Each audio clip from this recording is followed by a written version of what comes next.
ಎಲ್ರಿಗೂ ನಮಸ್ಕಾರ. ಹೈಕೋರ್ಟ್ನಲ್ಲಿ 101 ಹುದ್ದೆಗಳಿಗೆ ಅರ್ಜಿಯನ್ನು ಆಹ್ವಾನ ಮಾಡಿದ್ದಾರೆ. ಯಾರೆಲ್ಲ ಅರ್ಜಿ ಸಲ್ಲಿಸ್ಬೋದು, ಏನೆಲ್ಲ ಎಜುಕೇಷನಲ್ ಕ್ವಾಲಿಫಿಕೇಷನ್ ಇದೆ, ಹಾಗೆ ಸ್ಯಾಲ್ರಿ ಎಷ್ಟು, ಹೇಗೆ ಅಪ್ಲೈ ಮಾಡಬೇಕು, ಹೇಗೆ ಸೆಲೆಕ್ಟ್ ಮಾಡ್ತಾರೆ, ಪ್ರತಿಯೊಂದು ಕೂಡ ಈ ವಿಡಿಯೋದಲ್ಲಿ ತಿಳಿಸ್ತೀನಿ.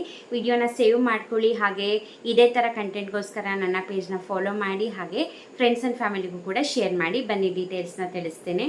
ಮೊದಲನೇದಾಗಿ ಈ ಒಂದು ಹುದ್ದೆಗಳಿಗೆ ನೀವು ಅರ್ಜಿನ ಸಲ್ಲಿಸಬೇಕಂದ್ರೆ ನಿಮಗೆ ಏನು ಕ್ವಾಲಿಫಿಕೇಷನ್ ಆಗಿರಬೇಕು ಅಂದರೆ ನೀವು 10th ಪಾಸ್ ಆಗಿರಬೇಕು. ಹೌದು, ಈ ಒಂದು ಹುದ್ದೆಗಳಿಗೆ ನೀವು ಅಪ್ಲಿಕೇಶನ್ನ ಹಾಕ್ತೀರಾ ಅಂತಂದರೆ ನಿಮ್ಮದು 10th ಪಾಸ್ ಆಗಿದೆ ಅಂದರೆ ಖಂಡಿತವಾಗ್ಲೂ ಈ ಒಂದು ಹುದ್ದೆಗಳಿಗೆ ಅರ್ಜಿನ ಸಲ್ಲಿಸ್ಬೋದು. ಹಾಗೆ ನಿಮಗೆ ಈ ಒಂದು ಹುದ್ದೆಗಳಿಗೆ ಸ್ಯಾಲ್ರಿ ಎಷ್ಟು ಸಿಗ್ಬೋದಪ್ಪ ಅಂತಂದರೆ ನಿಮಗೆ 19,900 ರೂಪಾಯಿಂದ 69,100 ರೂಪಾಯಿ ಒಳಗೆ ಇಷ್ಟರಲ್ಲಿ ನಿಮಗೆ ಸ್ಯಾಲ್ರಿ ಫಿಕ್ಸ್ ಆಗುತ್ತೆ. ನೀವು ಯಾವ ಕೆಟಗರಿ ಕೆಲಸಕ್ಕೆ ನಿಮ್ಮದು ಏನು ಜಾಬ್ ಡಿಸ್ಕ್ರಿಪ್ಷನ್ ಇರುತ್ತೆ, ಸೊ ಅದ್ರ ಅನುಗುಣವಾಗಿ ನಿಮ್ಮ ಸ್ಯಾಲ್ರಿ ಕೂಡ ಫಿಕ್ಸ್ ಆಗುತ್ತೆ.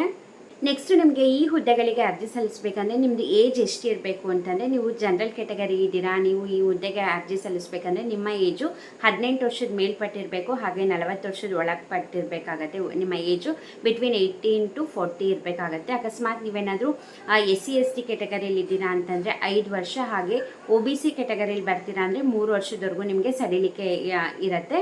ಹಾಗೆ ನೀವು ಈ ಕೆಲಸಕ್ಕೆ ಅರ್ಜಿನ ಸಲ್ಲಿಸಬೇಕಂದ್ರೆ ನಿಮಗೆ ಕೊನೆಯ ದಿನಾಂಕ ಬಂದು ಮೇ 21ನೇ ತಾರೀಕು ಆಗಿರುತ್ತೆ. ಹಾಗೆ ನಿಮಗೆ ಈ ಒಂದು ಕೆಲಸಕ್ಕೆ ಹೇಗೆ ನಿಮಗೆ ಸೆಲೆಕ್ಷನ್ ಮಾಡ್ತಾರೆ ಅಂತಂದರೆ, ನೀವೇನಾರ ಈ ಒಂದು ಜಾಬಿಗೆ ಅಪ್ಲೈ ಮಾಡಿದ್ದೀರಾ ಅಂದರೆ, ನಿಮಗೆ ಅರ್ಹ ಇದ್ದೀರಾ ಅಂತಂದರೆ ನಿಮಗೆ ಫಸ್ಟು ಲಿಖಿತ ಪರೀಕ್ಷೆಯನ್ನು ಮಾಡ್ತಾರೆ. ಲಿಖಿತ ಪರೀಕ್ಷೆಯಲ್ಲಿ ನೀವು ಅಲ್ಲೂ ಸೆಲೆಕ್ಟ್ ಆಗಿದ್ದೀರಾ ಅಂತಂದರೆ ನಿಮಗೆ ಇಂಟರ್ವ್ಯೂನ ಮಾಡ್ತಾರೆ.